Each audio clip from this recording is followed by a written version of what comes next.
នេះគឺបាទគឺជាប្រពៃណីនៃប្រទេសកូរ៉េកោះជ័យជូតូបាទបងប្អូនឃើញលបងគេគឺគេលើកអាថ្មភ្នំហ្នឹងបំណែកថ្មភ្នំហ្នឹងគេលើកបន្ទប់តែមិនគេទៅលើកទៅនេះណាជាថ្មតាំងពីសម័យបុរាណមិនដែរតែយើងមើលទៅគឺអត់មានឃើញដូចជា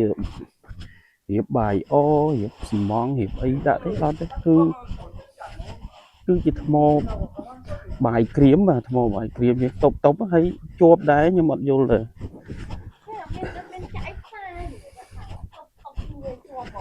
បាទហើយគ្រប់ផ្ទះគ្រប់ដបងផ្ទះគេធ្វើអញ្ចឹងនៅកោះគេហ្នឹងបាទតែខ្ញុំមិនដឹងថាតើវាជាប់យ៉ាងម៉េចដែរអត់យល់ហើយតែហ្នឹងសុទ្ធតែជាបុរាណមកតាមបុរាណ